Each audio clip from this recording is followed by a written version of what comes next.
بسم الله الرحمن الرحیم. به نام خداوند بی اندازه مهربان نهایت باره. پیامبر صلی الله علیه و سلم در حدیثی فرمودند که زن عورت است. درسته؟ حجاب ستر است، زن عورت است. اگه زن عورته، صدای زنم خیلی وقتا عورته، اما نه همیشه. پیامبر صلی الله علیه و سلم در حدیثی می‌فرمایند که هیچ مردی حق نداره خودشو به شکل زن یا ادای حرکت‌های زنانه رو داشته باشه و هیچ زنی هم حق نداره که خودشو به شکل مرد یا ادای حرکات مردانه رو داشته باشه. بعد میگه خدا و رسول خدا لعنت کردن مردی که خودش را به شکل زن و زنی که خودش را به شکل مرد در بیاره. تشبه لعنت کرده، یعنی از رحمت خدا به دور. خدا لعنت کرده و رسول خدا صلی الله علیه وسلم. اما امروز خیلی مردا هستن که لباس زنانه میپوشن. خیلی مردا هستن که دیگه از زنها هم آرایششون کاملتره. مردانی هستن که ابروشون رو بر میدارن. تلویزیون نگاه نکرده همینایی که فیلمای کودک بازی میکنن؟ دیدید که اسمشون رو من نمیدونم، ابروهاشون رو نگاه کردید؟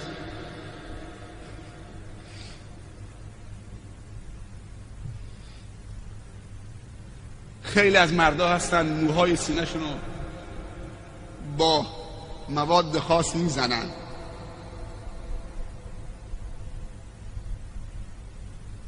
آرایش میکنن، بند میزنن. این دیگه خب دیگه میدونید که چی دارم میگم.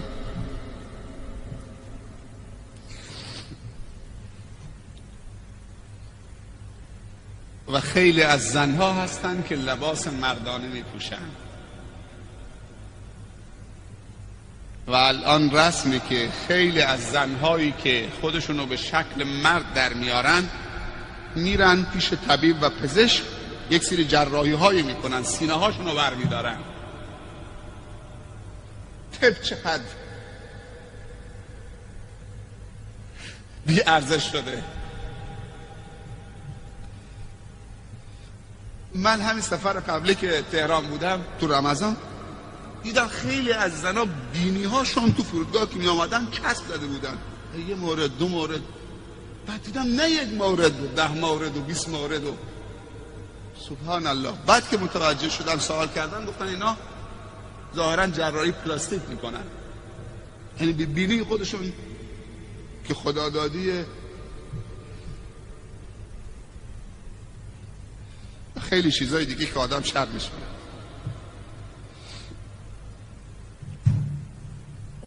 اما صدای زن حق نداره صداشو شبیه مرد کلوف بکنه. درسته که گفتن که زن نباید با صدای نازک و اشوه و باریک غیر طبیعی جواب مرد بده، حالا چه تو تلفن، چه پشت در، چه تو اماکن عمومی که میره، تو مدرسه، دانشگاه، جاهای دیگه. در خانه حق نداره صداشو بیش از حد کلوف بکنه که شبیه صدای مرد باشه. این خودش یک نوع تشبه هست. اما حق هم نداره صدای طبیعی خودشو دوباره تبدیل بکنه و نازکتر و باریکتر با اشوه از اون صدای طبیعی خودش. اگه کسی زنگ تلفن زد تو خونتون، مرد خونه نبود، زن با همون صدای معمولی خودش بدونی که خنده بکنه، اشوه بکنه، صداشو باریکتر بکنه، جواب تلفن بده. کیه؟ همون صدای طبیعی خودش. ببخشید شما، نه فلانی خونه نیست، تمام شده رفت. اما قهقه بزنه و بخنده و اشوه بکنه و صداش باریکتر بکنه و این اشکال فنی داره. این او رو در معرض خطر قرار میده.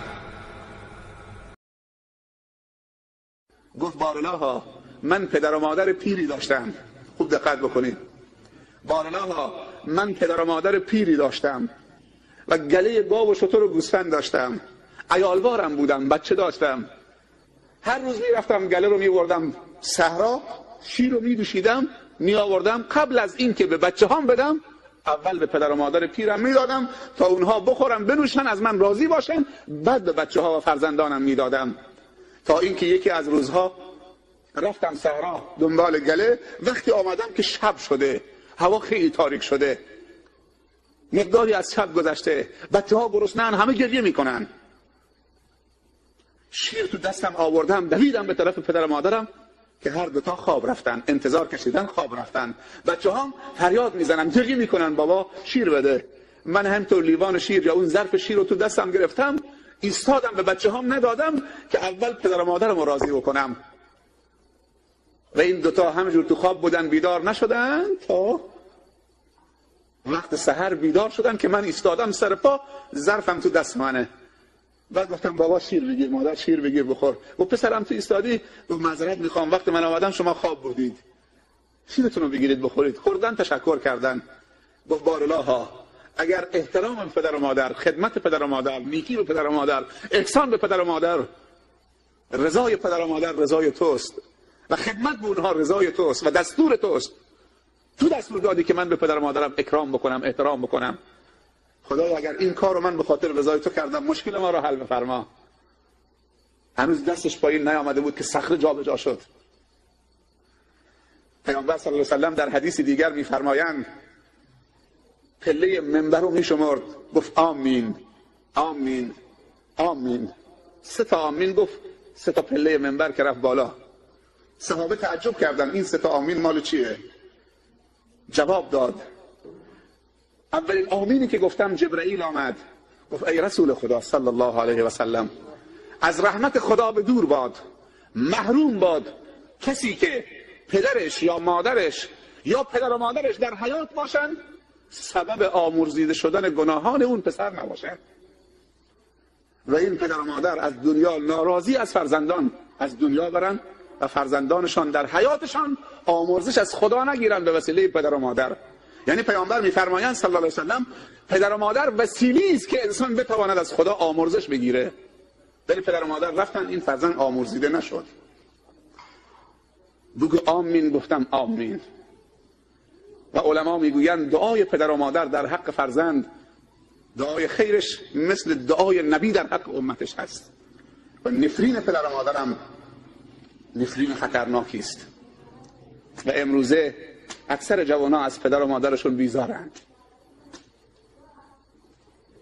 زود از پدر و مادرشون سیر میشوند.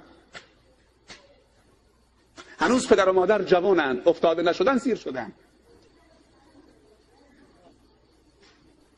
مادر 40 ساله 50 ساله، خدا نکنه که مریض بشه، افتاده بشه. خانه سالمندان. مردایی هستن که به خاطر زن جوانشان مادر پیرشون رو در بدر کردن، چون زنش گفته یا من تو این خانه یا این مادر پیر خرفتید. گفته تو باشید کدبانوی خانه من، چراغ خانه من. این مادر پیر یه جایی جاش میشه. تو سالمندا تعبیرش میدیم. ماهی 30,000 تومان به سالمندا میدم.